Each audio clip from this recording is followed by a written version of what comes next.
Assalamualaikum warahmatullahi wabarakatuh. Perkenalkan, nama saya Haji Apriani dari Biologi 4 semester 6. Pada hari ini, saya akan menayangkan hasil presentasi yang telah saya buat dengan tema mikroteknik hewan yang berjudul fiksasi. Selanjutnya, saya akan menjelaskan pengertian dari fiksasi. Menurut definisi, fiksatif mengubah komposisi kimia dan fisik asli dari jaringan. Selain mengubah sifat kimia sel dan jaringan yang digunakan, fiksasi juga dapat menyebabkan perubahan fisik pada komponen seluler dan ekstraseluler. Fiksasi ini juga proses untuk mempertahankan bagian sel-sel atau jaringan agar tetap berada pada tempatnya serta tidak mengalami perubahan bentuk maupun ukuran. Fiksasi ini juga merupakan tahapan yang bertujuan untuk mengeraskan jaringan, terutama jaringan lunak, agar dapat memudahkan dalam pembuatan irisan tipis. Hal-hal yang harus diperhatikan dalam proses fiksasi ini ya teman-teman, antara lain tebal irisan jaringan, volume larutan fiksatif, jenis larutan fiksatif yang digunakan, pH, suhu, dan lama waktu fiksasi. Selanjutnya saya akan menjelaskan tujuan dari fiksasi. Nah, ada beberapa poin tujuan dari fiksasi tersebut. Yang pertama, menjaga struktur dan komponen kimiawi. Menjaga secara struktur dan komponen kimiawi dari sel atau jaringan seperti semula ketika bagian tersebut masih dalam kondisi hidup. Yang kedua, pencegahan kerusakan dan kematian. Untuk mencegah perubahan postmortem seperti autolisis dan pembusukan. Yang ketiga, mengeraskan sel dan jaringan. Pengerasan pada dasarnya bukan tujuan utama dari fiksasi, namun pengerasan menjadi efek fiksasi yang menguntungkan dari proses ini. Yang keempat, pemadatan dengan adanya reaksi kimiawi dari larutan fiksasi. Maka komponen di dalam sel atau jaringan mengalami pemadatan cairan dari konsistensi setengah cair atau gel menjadi konsistensi semi padat hingga padat. Poin yang kelima, optical diferensiasi. Proses fiksasi ternyata tidak hanya sebagai penjaga sel dari kerusakan, namun dampak lain dari larutan fiksasi. Yang keenam, efek pewarnaan. Pada kasus-kasus tertentu nih, pemberian larutan fiksasi dapat meningkatkan intensitas dari warna pada sel dan jaringan. Yang ketujuh, terakhir, menempelkan sel. Pada kasus pembuatan sediaan sitologi, larutan fiksasi dapat juga digunakan sebagai faktor merekatnya sel dengan kaca objektif. Selanjutnya, prinsip-prinsip dasar fiksasi. Prinsip dasar fiksasi ada 2 poin. Yang pertama, koagulasi. Koagulasi adalah proses pengumpulan partikel koloid di dalam sel karena adanya penambahan bahan kimia atau pemberian perlakuan fisik, sehingga partikel-partikel tersebut bersifat netral dan membentuk endapan. Yang kedua, secara umum presipitasi adalah pengendapan yang terjadi akibat koagulasi yang terjadi sebelumnya. Presipitasi yang diharapkan ketika proses fiksasi adalah presipitasi protein, yang mana protein inilah yang menjadi salah satu faktor untuk pembusukan. Selanjutnya, faktor-faktor yang mempengaruhi fiksasi. Jadi ada beberapa poin nih, faktor-faktor yang mempengaruhi fiksasi. Yang pertama itu adalah suhu. Suhu ini, peningkatan suhu dapat juga mempercepat kecepatan reaksi kimia antara unsur fiksatif dengan sel atau jaringan. Dan dampak peningkatan suhu pada larutan fiksatif berpotensi meningkatkan laju degenerasi jaringan di area yang tidak sulit untuk dihentikan. Yang kedua, penetrasi larutan. Penetrasi jaringan bergantung pada kemampuan difusi masing-masing fiksatif. Jaringan yang tipis akan lebih mudah dipenetrasi daripada jaringan tebal. Untuk pekerjaan rutinnya, jaringan dapat dibuat dengan ketebalan hingga 1 cm. Dengan ketebalan inilah diharapkan cairan fiksasi dapat dengan cepat memfiksasi seluruh jaringan. Yang ketiga, waktu penetrasi. Waktu penetrasi optimal untuk proses fiksasi bermacam-macam di antara jenis-jenis larutan fiksatif yang ada dan juga jenis sel yang ada di larutannya. Yang keempat, dimensi spesimen. Dimensi spesimen merupakan salah satu hal yang perlu diperhatikan. Hal ini berhubungan dengan waktu optimal, jaringan terfikasi dari seluruh sisi, dan juga proses difusi dan larutan yang digunakan dalam pematangan jaringan. Yang kelima, perubahan volume. Selama fiksasi, volume jaringan biasanya mengalami perubahan. Hal ini disebabkan oleh penghambatan respirasi intraseluler, perubahan permeabilitas, dan perubahan transport ion. Yang keenam, terakhir, pH. Perubahan pH akan mempengaruhi jumlah ion sehingga akan terjadi peningkatan atau penurunan laju reaksi yang memberikan efek pada penghambatan mikroskopik. Saya akan menjelaskan beberapa poin syarat proses fiksasi yang baik. Yang pertama, fiksasi dilakukan dengan penekanan yang cepat dan sejajar. Yang kedua, fiksasi tidak menyulitkan dan murah biaya. Yang ketiga, fiksasi harus bisa menghambat pembusukan bakteri dan terjadinya autolisis. Yang keempat, fiksasi harus memberikan perbedaan gambaran mikroskopik yang bagus. Yang kelima, fiksasi tidak boleh menyebabkan iritasi, keracunan, dan korosi. Selanjutnya ini jenis-jenis bahan fiksasi. Jadi ada beberapa jenis bahan fiksasi yang digunakan.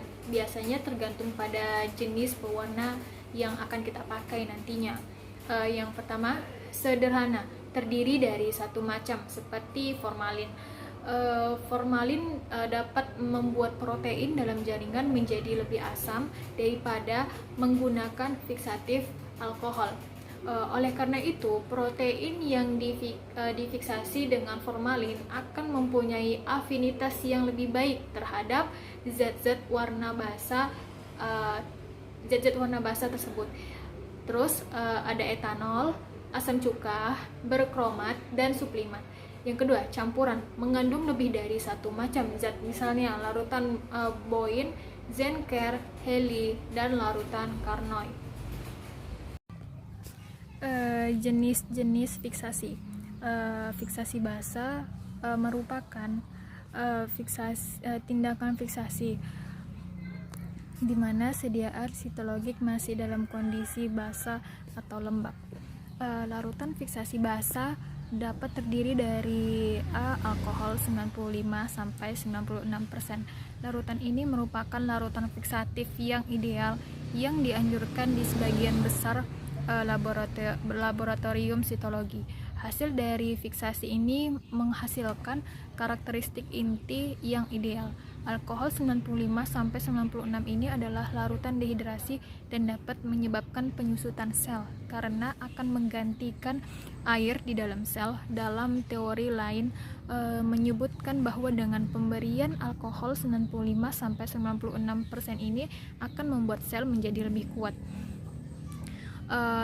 merekat dengan kaca sediaan dibandingkan ketika sediaan basah dimasukkan ke dalam konsentrasi yang lebih rendah. Selanjutnya, metanol absolut. Metanol absolut ini merupakan larutan fiksasi yang digunakan untuk sediaan berbasis cairan. Penggunaan larutan ini sebenarnya baik karena menghasilkan sediaan yang tidak begitu menyusut jika dibanding dengan alkohol 95-96%. Yang C, eter atau alkohol 95%. Fiksasi basah menggunakan campuran eter atau alkohol 95% sama dengan 1:1 merupakan fiksasi awal yang digunakan untuk fiksasi sediaan pap smear. Hasil dari fiksasi menggunakan campuran ini menghasilkan sediaan yang lebih baik dibandingkan dengan alkohol 95-96%. Namun, eter yang digunakan memiliki sifat yang berbahaya, berbaur, dan mudah mengikat air di sekitar higroskopis. D. Propanol dan isopropanol 80%. Propanol dan isopropanol menyebabkan penyusutan sel lebih sedikit dari eter atau etanol dan metanol. Dengan menggunakan presentase lebih rendah dari alkohol ini, penyusutan diseimbangi oleh efek pembengkakan akibat air yang ada di dalam larutan fiksasi. Oleh karena itu, 80% propanol atau isopropanol merupakan pengganti etanol 95-96% yang direkomendasikan. Yang terakhir, denaturasi alkohol. Ada banyak formula yang berbeda untuk denaturasi alkohol. Namun, dari semua denaturasi alkohol, pada dasarnya semua mengandung etanol sebagai bahan utama, dan karenanya ini dapat digunakan pada konsentrasi 95% atau 100%. Salah satu formulasi yang telah digunakan adalah campuran dari 90 bagian etanol 95% ditambah 5 bagian 100% metanol ditambah 5 bagian 100% isopropanol. Selanjutnya teman-teman, fiksasi coating. Fiksasi coating merupakan fiksasi yang dilakukan untuk pengganti fiksasi basa. Fiksasi ini dilakukan dengan memberikan aerosol atau penyemprotan pada spesimen sitologi yang dibuat secara konvensional maupun dengan metode berbasis cairan. Fiksasi ini terdiri dari alkohol dan polietilen glikol yang berfungsi sebagai pelapis dari sediaan sitologik.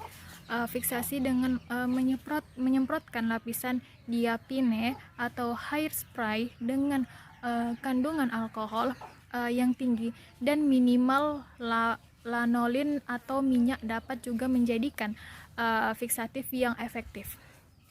Nomor 3, fiksasi kering. Fiksasi kering merupakan fiksasi yang dilakukan pada sediaan sitologik yang dilakukan dengan mengeringkan sediaan tersebut di udara terbuka atau udara kering, atau dengan bantuan pemanasan hingga kering, atau juga dengan penggunaan hot plate dengan suhu maksimum 50 derajat Celcius. Sediaan sitologik harus diproses dan dikeringkan dengan segera untuk menghindari munculnya artefak. Salah satu keuntungan dari fiksasi ini adalah pembuatan dan pewarnaan yang cepat atau lebih kurang 2-3 menit. Nomor 4, fiksasi khusus. Fiksasi Carnoy atau fiksasi ini adalah fiksasi yang dikhususkan untuk spesimen yang hemoragik. Asam asetat dalam larutan fiksatif ini akan melisiskan sel darah merah. Fiksasi ini sangat baik untuk melihat detail dari inti serta pengawetan untuk glikogen. Namun, fiksasi ini akan menghasilkan dan cenderung menghasilkan pewarna yang lebih dihemoksilin. Kelebihan waktu dalam fiksasi ini pun akan menyebabkan kerusakan pada materi kromatin. Baiklah, di sini saya akan menjelaskan lampiran gambar di PPT saya. Nah, jurnal yang telah saya kutip, jurnalnya mengenai pengaruh lama fiksasi terhadap gambaran mikroskopis dengan pewarnaan hematosilin eosin atau He. Jadi teman-teman, bufferan neutral formalin BNF 10% secara umum merupakan cairan fiksasi yang digunakan untuk pengawetan jaringan pada pemeriksaan histologi rutin. Cairan fiksasi ini dipilih karena penggunaannya lebih mudah dan dapat digunakan untuk mengawetkan jaringan dalam kurun waktu yang cukup singkat. Bufferan neutral formalin BNF 10% mengandung garam yang memiliki kelarutan terbatas dalam konsentrasi tinggi etanol. Untuk alasan itu, jaringan harus ditransfer ke dalam dehidrasi yang mengandung etanol 60% atau kurang. Untuk waktu yang singkat, untuk memberikan garam untuk dihapus jika ditransfer langsung ke 95% atau etanol absolut. Fosfat kemungkinan besar akan mengendap di jaringan, menyebabkan kesulitan dalam membagi seperti merobek dan mencetak. Mesin pengelola harus dibilas secara berkala dengan air untuk menghilangkan garam yang berakumulasi. Nah, hematoksilen eosin atau He berperan sebagai warna dasar pada proses pewarnaan.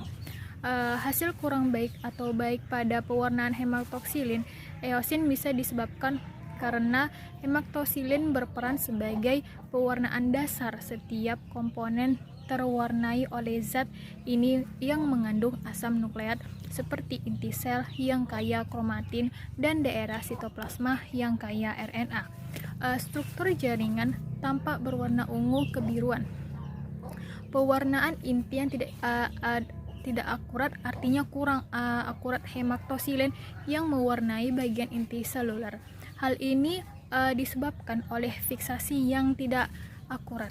Penyebab lainnya adalah penghilangan parafin yang tidak sempurna atau waktu pewarnaan tidak akurat. Proses penghilangan warna terlalu kuat akan berlebihan atau pemotongan yang tipis dan pH-nya yang tepat. Nah, sudah cukup sampai di sini. Demikian beberapa hal yang bisa saya sampaikan pada kesempatan hari ini.